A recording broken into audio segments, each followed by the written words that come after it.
following yesterday's earthquake.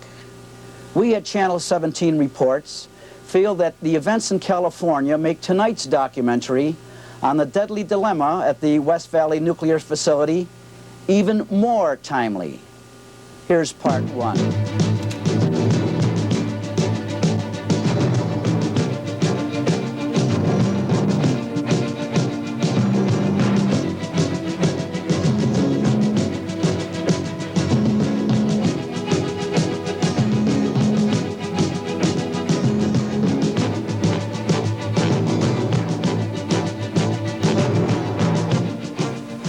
An incipient time bomb lies dormant in the bucolic surroundings at the foothills of the Allegheny Mountains in a western New York village called West Valley.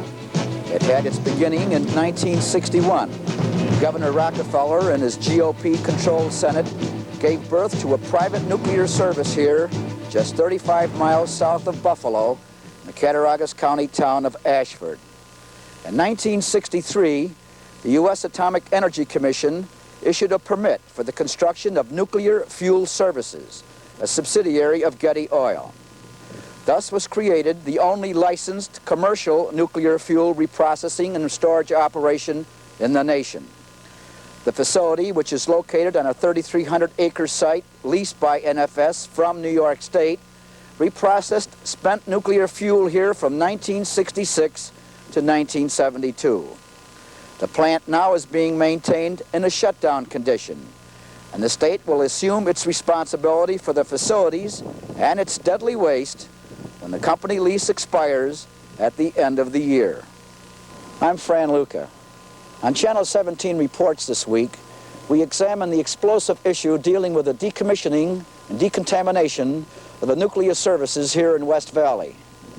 The big question is, does technology exist today for the safe removal and disposition of the high-level radioactive waste buried here? One haunting fear that more nuclear garbage, which will have a life expectancy of hundreds of thousands of years, may find its way here once again, posing a threat to future generations. What's on the site right now? You have two burial grounds right next to each other. There's a state-licensed burial ground which consists of trenches, which operated to 1973. You have an NRC licensed burial ground which has holes dug deep, which contains most of the materials from the plant. You have a reprocessing building on the site, highly contaminated reprocessing building. And you have these underground, you can't really see them from the air, but underground storage tanks. There are two large tanks. One contains 600,000 gallons of radioactive materials, very hot. And you have a smaller stainless steel waste tank and its alternate, which contains radioactive materials in liquid form. There are 5 lagoons. They've been used in the past. The radioactive material, when the plant operated, the radioactive materials were released to Cattaraugus Creek watershed, and they first passed through these lagoons, which are really settling ponds. So those contain radioactive materials as well in the mud. The NFS controversy in West Valley has no simple solutions. There are nearly as many opinions and concerns about safeguards and faults as there are residents. Did you have any member of your family ever work for NFS? Yes, for a short period of 1.5 years, maybe 2 years, I can't remember exactly. My husband worked in low-level waste burial. What were his experiences? Well, I don't remember them exactly as far as initial, or I don't remember them exactly as one specific or two specific instances, but I know that it upset him to see the way the waste was handled and discharge released and just different things that he thought were sloppy. And it made him nervous enough, so he quit. Why did you leave? I left because the radiation exposure was getting really high. First year I worked there, I got about 2 REMs of radiation exposure for the year. The last year I worked here, I got about 7, and that's like over 3.5 times. It's too much. What can you tell me about radiation exposure at the plant overall? Well, the exposure, okay, at this plant was the highest in the nuclear industry per the amount of fuel they reprocessed. Okay, it was absolutely the highest. The company's policy was to give the employees the maximum that the law allowed. When they saturated, the permanent employees couldn't give them any more, then they hired temporary employees to take up the slack to keep the plant operating. The plant didn't run very well. There were a lot of equipment breakdowns, and it took a lot of exposure to keep this equipment in repair and so on. Has there ever been a health study at West Valley? Well, there has always been a very extensive health program from a medical standpoint of the people at the site, where they would go through and be given health examinations and so on. The controls at the site, the amount of radiation that personnel could receive has always been within government standards. And these standards have been backed up with health studies in a great deal of depth at a lot of different facilities across the country. There's never been, to my knowledge, a specific health study of the workers at West Valley because there has been no indication of a need. There's been very similar studies performed elsewhere showing no effects of the radiation or the type of radiation received there. And so therefore there's been no justification of a health study. There's been no health study of all the workers, including the part-time workers, and we think one is required. Let me give you an example of how contaminated that plant is and how excessive the radiation exposures were to workers by comparing that plant to the Hanford plant. In the state of Washington? In the state of Washington, the government plant. If you look at all the radiation exposures that 28,000 Hanford workers received over a 33-year period of time, that's equal to the total exposures they received at West Valley in 2 years. That's an example of how contaminated that facility is. Where do the dangers lie? Well, you mean the health hazards. That's a very tricky question because it's controversial. There is a whole lot not known about the effects of low-level radiation. There are some things about it, however, which are pretty uncontroversial. Almost everybody agrees that low levels of radiation can cause cancer and birth defects, genetic effects of all kinds. And studies have also indicated there may be a lot of other effects, like premature aging. That's one that's pretty hard to pinpoint, because what happens is that you end up getting old sooner than you would have otherwise. And you get all the same diseases that you would get, but you get them sooner. That kind of health effect.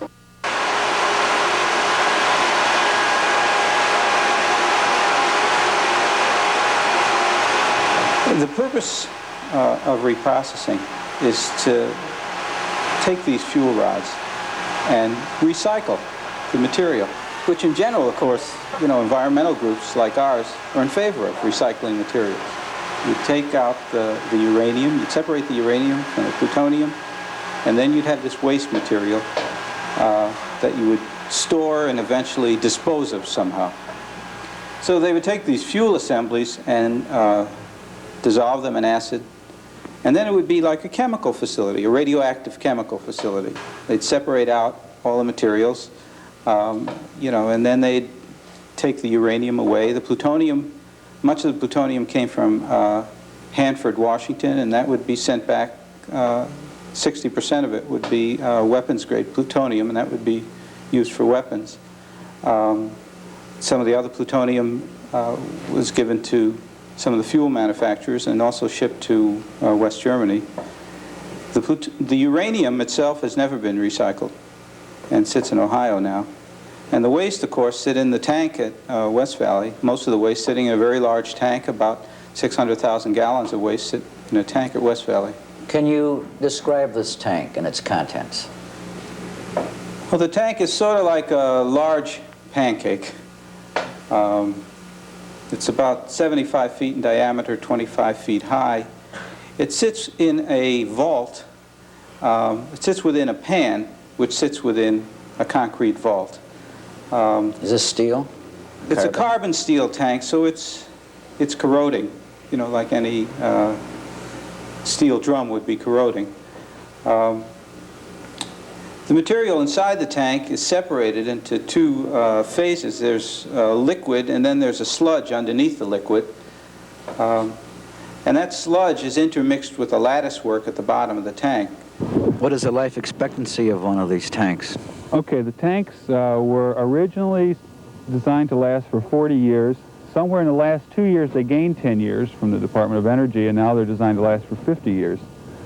The waste in the tanks, on the other hand, they will be dangerous anywhere from 300 to 200,000, 300 years to 200,000 years, depending on who you talk to. Okay, depending on whether you talk to the nuclear industry or use their latest numbers or their old numbers. But we have 600,000 gallons of highly active liquid waste. And in the bottom of this one tank is an unknown amount of sludge. Right. Do we know what is contained in this sludge? No. As a matter of fact, it's surprising that so little is known about it. They don't really know what the physical or the chemical characteristics of that sludge are. They don't even know yet how to take a stratigraphic sample. Now they're beginning to study that in preparation for pumping it out of the tank. But the methods you use for pumping will depend on how thick it is. One thing we do know about the chemical characteristics, though, is that the more long-lived isotopes, radioactive materials, are in that sludge. So it won't do just to take the liquid part off the top. You're going to have to get the sludge out. How they're going to get it out is a question. What about the sludge in the bottom of the tank? Is the chemical or physical makeup known, and can it be removed?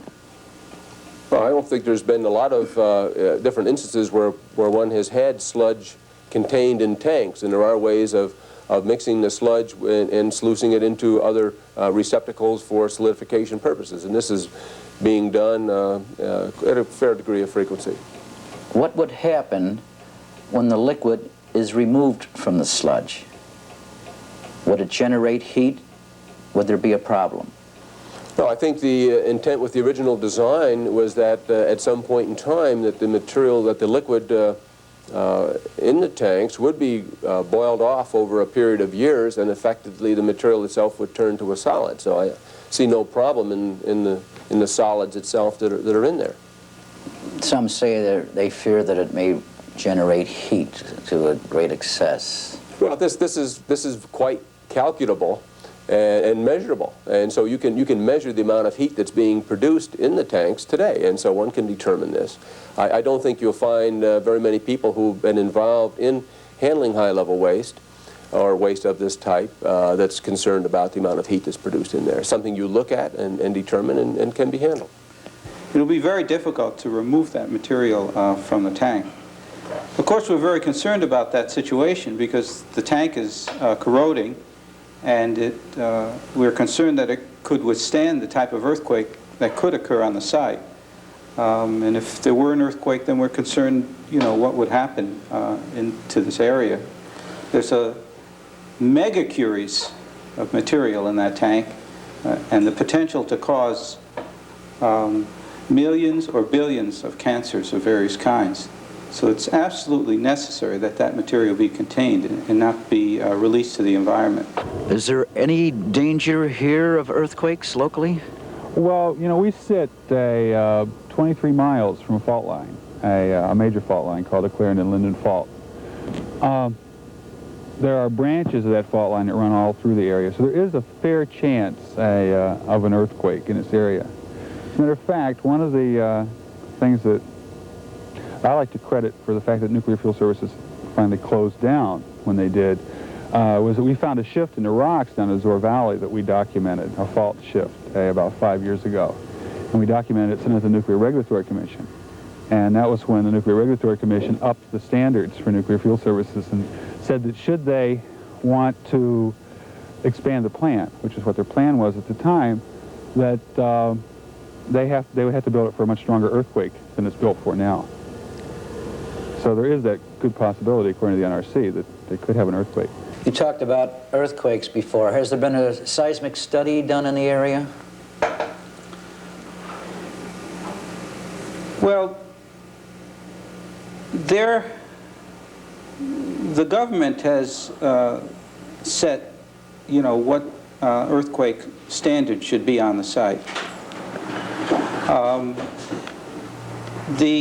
There is a large fault line, which runs through Attica, runs under Lake Ontario, all the way into Canada. It's called the Clarendon-Linden Fault, and there are earthquakes associated with that fault. There have been larger earthquakes in 1965 and 66, and a very large earthquake in 1929.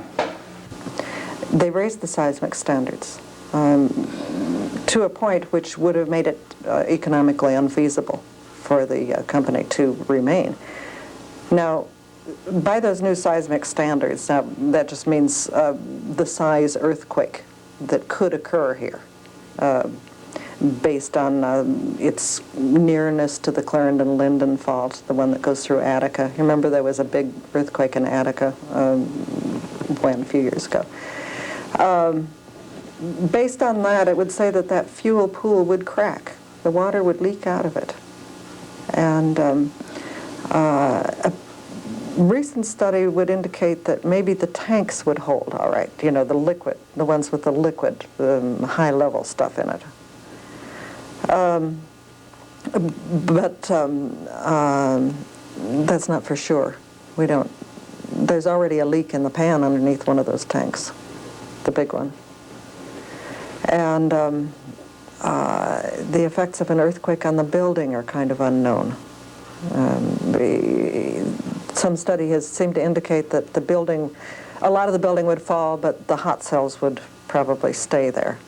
That's not too comforting if you think about the building falling down into the fuel pool and all the fuel rods falling over and the water leaking out. And it could be a disaster throughout the whole area, couldn't it? Yes, it certainly could. Is there a fault in the area? Well, there are a lot of faults around New York State. There's one historic fault that they refer to as the Clarendon-Linden Fault, but so far as I know, there's been no activity on that fault in recorded time, recorded history. There is, however, the Tonawanda Creek Fault, which runs roughly through the Attica area, north and south, for a few miles. That has had a fair amount of activity in recent years. There was a reasonably sizable earthquake there in August 1929. There have been more recent ones that have been significant. One January the 1st, 1966. Then there's been another one June the 13th, 1967. We've had a few other smaller quakes in western New York since then, but usually these would be very weak, and they might even be more a cause of safety than a cause of difficulty, because they would release earth stresses that might otherwise build up. Could this fault affect the West Valley area in any way? I would not think that it would go into the West Valley area. It isn't that close. There are other smaller faults around western New York. I don't offhand know any that is right in the West Valley area, but that there could be some. The geologic maps would show, known faults. There's been rather extensive studies made on what the effect of earthquake would be in the area, and one tends to find that the plant at NFS would stay together well beyond the other facilities in the other plants or even the communities around. And if you're going to come up with a hypothetical tremendously large earthquake, you're going to find that hundreds of thousands of people are going to be killed in the Buffalo area by other means. And if I had my choice, I'd be just as happy to sit down in West Valley. It's probably one of the safest places to be. Are you worried about the trenches that contain high-level and low-level waste? Oh, absolutely. Those trenches are as they have turned out to be in other parts of the country, just burying radioactive materials in the ground has just turned out to be a ridiculous way to try to get rid of wastes. Apparently, what's happening with that is it's not migrating through the ground, because, at least not very fast, because it's a very heavy clay soil. But these trenches fill up with rainwater. You have a bathtub effect, and they have in the past leaked out over the top. And the southern trenches, which were thought to have a better cover so that that wouldn't happen, are beginning to fill up a little faster, and they're going to have to monitor and maintain that burial ground for thousands of years. And they've made promises concerning the trenches, you know, that, all right, we've had problems with our northern trenches, but our new southern trenches, and by new I mean they just began, they finished filling up in '75, so that's only 5 years ago. The new southern trenches are now filling up with water. The ones that they promised, you know, would not fill up with water are now filling up with water, and that has an 8-foot clay cover over the top. I think the problem is this area gets a lot of water. I mean, we all know that. In general, we get a lot of rain and snow in the area, and and I don't know if the northeast is the right place to store this kind of material, especially with that kind of technology. We think those trenches contain a lot of radioactive materials. They contain a lot of strontium. They contain 12 pounds of plutonium in the state licensed burial ground. It's not peanut butter that's in those trenches. Well, many fear there is great danger at West Valley. They're afraid of leakage, leaching into their nearby streams. What is your feeling? Well, there's a great deal of monitoring that goes on at West Valley all the time, and well before there would be any hazard picking up by leaching or anything else, it certainly would be detected. The basic reason for the West Valley site being selected to begin with was because of the very good geological conditions that have existed there. And since the site has been closed, there's been even more extensive evaluations made by the United States as well as New York State Geological Survey people who have made samples around there.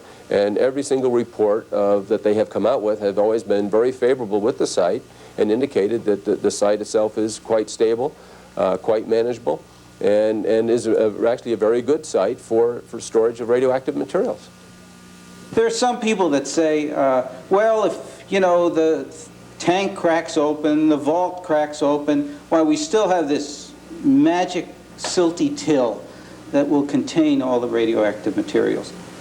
But I don't know, we don't agree with that philosophy. I mean, you might as well just dig a hole and just pour the stuff in if that's your philosophy.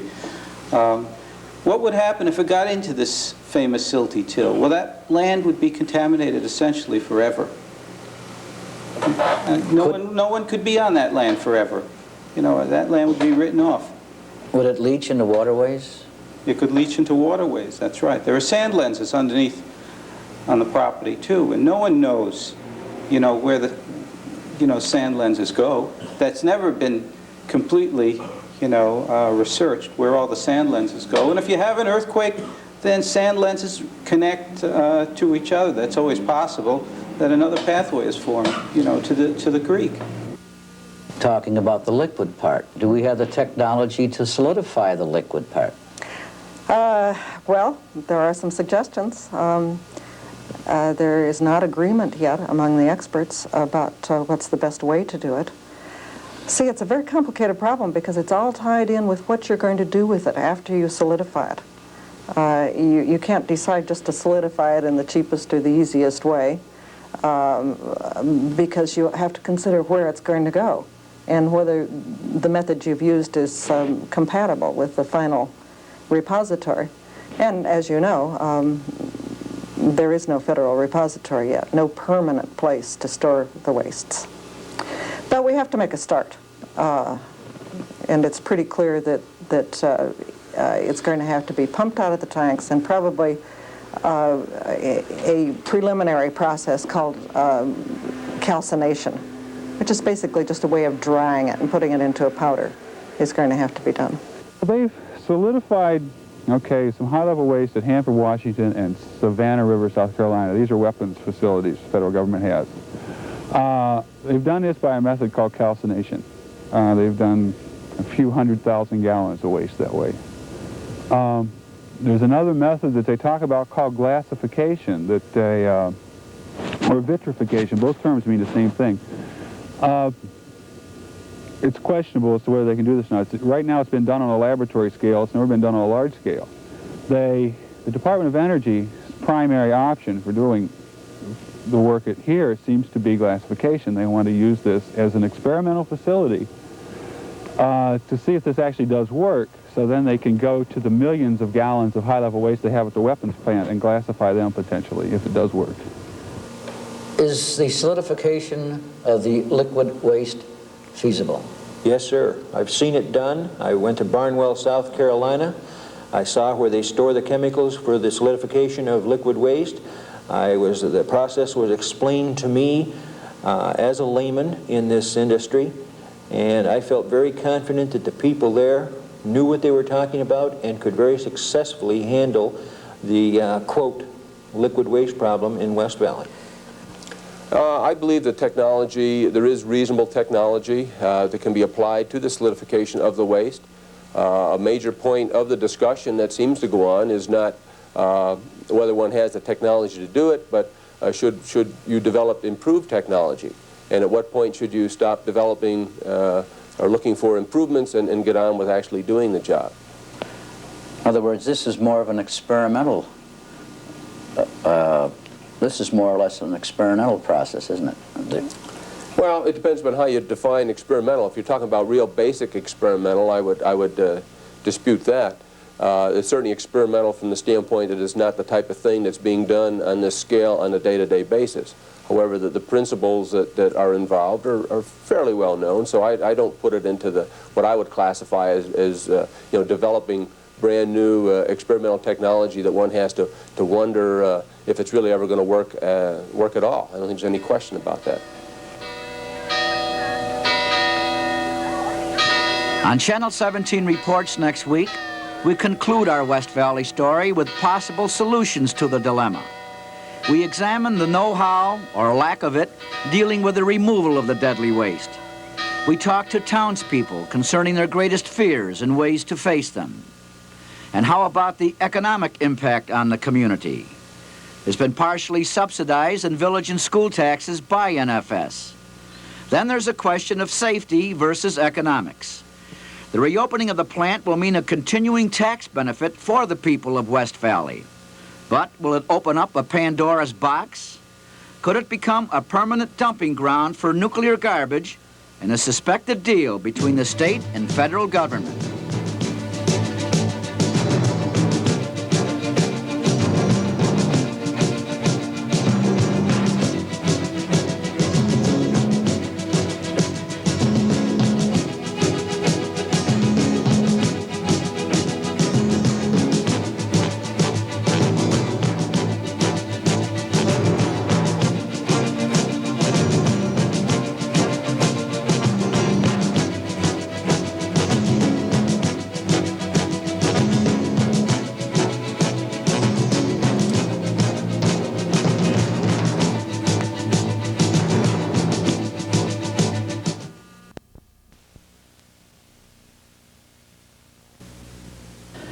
Why did NFS fail? You'll get different opinions about why NFS failed. My own judgment is that this was a poorly conceived enterprise from the very beginning as a commercial undertaking.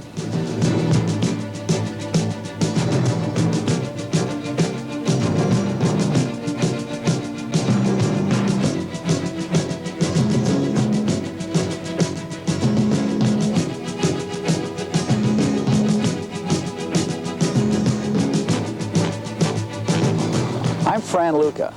On Channel 17 Reports this week, we conclude our two-part series on the deadly dilemma here at West Valley. We'll examine the problems facing the massive cleanup of the nuclear garbage.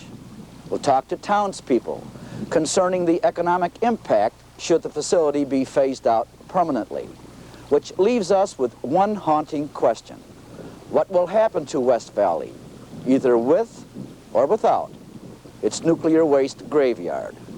Do we have the technology to solidify the high liquid waste in this tank?